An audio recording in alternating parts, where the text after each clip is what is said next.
तो welcome to DElEd first year. आज हम जीन पियाजे की संज्ञानात्मक विकास की विभिन्न अवधारणाओं के बारे में चर्चा करेंगे। जीन पियाजे मनोवैज्ञानिक ने बच्चों के जन्म से लेकर जो किशोरावस्था तक ही उस तक उन्होंने अध्ययन किया और उसके बारे में बताया।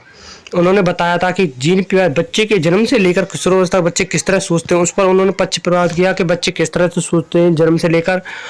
और इसके पश्चात उन्होंने निगम आयु और बच्चों को विभिन्न परकों में देखा और समझा और 4 वर्गों में विभाजित किया। बच्चों की मानसिक, इसका मतलब यह है कि बच्चों के जो जन्म से लेकर किशोरावस्था से बच्चों में जो परिवर्तन हुआ था ना, उसमें दिमाग में उनको उसने देखा और 4 वर्णों में विभाजित किया था। तो पहली अवस्था के बारे में हम बात कर लेते हैं दोस्तों। पहली अवस्था आती है उनकी संवेदीय पेशी अवस्था। यहाँ से चलता है संवेदी पेशी अवस्था या गतवाई अवस्था।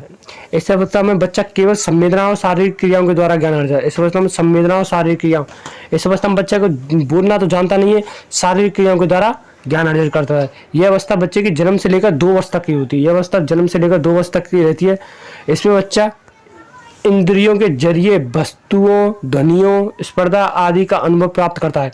इसमें जो बच्चा होता है जो ध्वनियों, स्पर्धा आदि का अनुभव करता है, अतः भारी वातावरण और इंद्रियों के मध्य पारस्परिक आदान प्रदान होने से इस चरण में मानसिक क्रियाएं घटित होती हैं। इसका मतलब यह है कि बच्चे में जो भारी वातावरण होता है और बच्चे की जो इंद्रियां होती हैं उनके मध्य क्रिया होती है, जो उससे बच्चे की मानसिक क्रियाएं घटित होती हैं। मानसिक क्रियाएं घटित होती हैं। इस अवस्था में बच्चा इंद्रियों के जरिए अनुभवों को व्यक्त करता है, क्योंकि इस अवस्था में बच्चा बोलना तो जानता नहीं है, तो अपने अनुभवों को किसके जरिए व्यक्त करता है? इंद्रियों के जरिए व्यक्त करता है। जैसे बच्चे को भूख लगने पर वो रोने लगता है, जैसे बच्चा को भूख लगेगी तो वो रोने लगेगा। दूसरी अवस्था आती है बच्चे की पूर्व संज्ञानात्मक अवस्था या प्री ऑपरेशन अवस्था। ये दूसरी अवस्था है बच्चे की। यह अवस्था 2 वर्ष से लेकर 6 वर्ष तक की आयु तक मानी जाती है। अवस्था 2 वर्ष से 6 वर्ष तक आयु बाती है। इस अवस्था में बच्चा स्वयं केंद्रित ना रहकर दूसरों से ज्ञान अर्जित करता है। इस अवस्था में जो बच्चा होता है वो स्वयं केंद्रित ना रहकर दूसरों से ज्ञान अर्जित करता है, क्योंकि इस अवस्था में वो स्वयं से नहीं सीखता, दूसरों से ज्ञान अर्जित करता है। बच्चे की पहचान क्षमता में परिवर्तन आने लगता है। इस अवस्था में बच्चे की पहचान क्षमता में भी परिवर्तन आने लगता है और शब्द ज्ञान में वृद्धि हो जाती है। और शब्द ज्ञान में वृद्धि होती है। अब वह स्वयं भी शब्दों का प्रयोग करने लग पड़ता है, क्योंकि इस अवस्था में बच्चे को भाषा का ज्ञान होने लग पड़ता है। इस अवस्था में बच्चा समझदार तो होता है पर तार्किक चिंतन का ज्ञान नहीं होता। इसका मतलब यह है कि बच्चा समझदार होता है, लेकिन तार्किक चिंतन का मतलब ये नहीं है कि बच्चे को यदि 2 चीज़ों में थोड़ी समानता हो ना, यदि वो दी जाए तो बच्चा उनमें अंतर स्पष्ट नहीं कर पाएगा। यह उसमें तार्किक चिंतन का अभाव होता है। जैसे कि हम उदाहरण के जरिए समझे तो, जैसे कि बच्चे को इस अवस्था में बच्चे को पतले और चौड़े गिलास में दूध दिया जाए तो बच्चे को पतले और लंबे गिलास में दूध ज़्यादा नजर आता है, जबकि पतले गिलास में ज़्यादा नजर आता है। यही बच्चे में तार्किक चिंतन का ज्ञान नहीं होता है। बच्चे में तार्किक चिंतन का ज्ञान नहीं होता है। वो समझदार तो होता है, लेकिन तार्किक चिंतन का ज्ञान नहीं होता है उस अवस्था में। अब दोस्तों तीसरी अवस्था आती है कंक्रीट ऑपरेशन अवस्था। एक कंक्रीट ऑपरेशन अवस्था होती है। अब देखिए, बच्चे की यह अवस्था 7 से 11 वर्ष तक मानी जाती है। 7 से 11 वर्ष तक मानी जाती है। इस काल में बच्चे का मानसिक विकास संबंधी निम्नलिखित परिवर्तन होने लगते हैं। इस अवस्था में बच्चा काफी समझदार हो जाता है और निम्नलिखित परिवर्तन होने लग पड़ते हैं। तो देख लेते हैं इसे भी। इस वस्तुओं के बीच पहचान स्थापित कर लेता है। इस अवस्था में जो बच्चा होता है वो वस्तुओं के बीच पहचान स्थापित करने लग पड़ता है। इसमें तार्किक चिंतन क्रमबद्ध तर्क संगत होना शुरू हो जाता है। वो तर्क वितर्क करने लग पड़ता है। इस अवस्था में वस्तुओं का विभेदीकरण मतलब अंतर स्पष्ट करने लग पड़ता है इस अवस्था में बच्चा।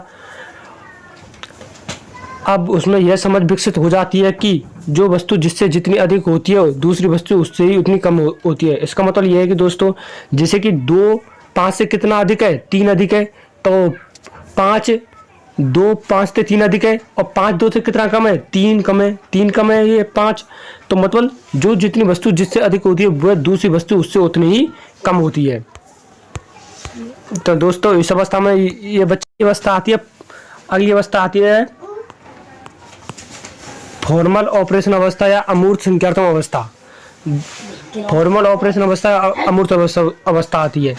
इस अवस्था का समय काल होता है 11 से 15 वर्ष के बीच माना जाता है। इस अवस्था में कम बालक मानसिक विकास में होने वाली परिवर्तन को निम्न प्रकार देखा या समझा जा सकता है। इसमें बच्चे का विकास काफ़ी हद तक हो जाता है और इसको निम्न प्रकार समझा जा सकता है। तो हम पहले पॉइंट के बारे में चर्चा कर लेते हैं। विचारने, सोचने, तर्कसंगत, कल्पना आदि का उसमें ज्ञान विकसित होने लग पड़ता है। निष्कर्ष लिखाने की प्राप्त क्षमता उसमें विकसित हो जाती है। विचार करने लग पड़ता है, सोचने की क्षमता विकसित हो जाती है, उसमें तर्कसंगत और आदि कल्पनाओं को वो विकसित करने लग पड़ता है। दोस्तों अब दूसरे पॉइंट के बारे में, इस अवस्था में बच्चे का चिंतन मूर्त ना रहकर अमूर्त बन जाता है। बच्चा समझदार बन जाता है, काफ़ी समस्या समाधान योग्यता का उचित विकास हो जाता है। इस अवस्था में समस्या का संभावित हल करने की खोज को क्षमता पैदा हो जाती है। इस अवस्था में बच्चा के यदि कोई समस्या दी जाए ना, तो वो बच्चा उस समस्या का उचित हल निकालेगा और उसके बारे में वो जानकारी वो करेगा। अब दोस्तों अब अगला टॉपिक आता है भाषा संबंधी योग्यता एवं संप्रेषणशीलता का विकास होता है। उसमें भाषा का विकास काफ़ी हद तक हो जाता है, उसमें संप्रेषण जो होता है वो सीख जाता है पूरी तरह से।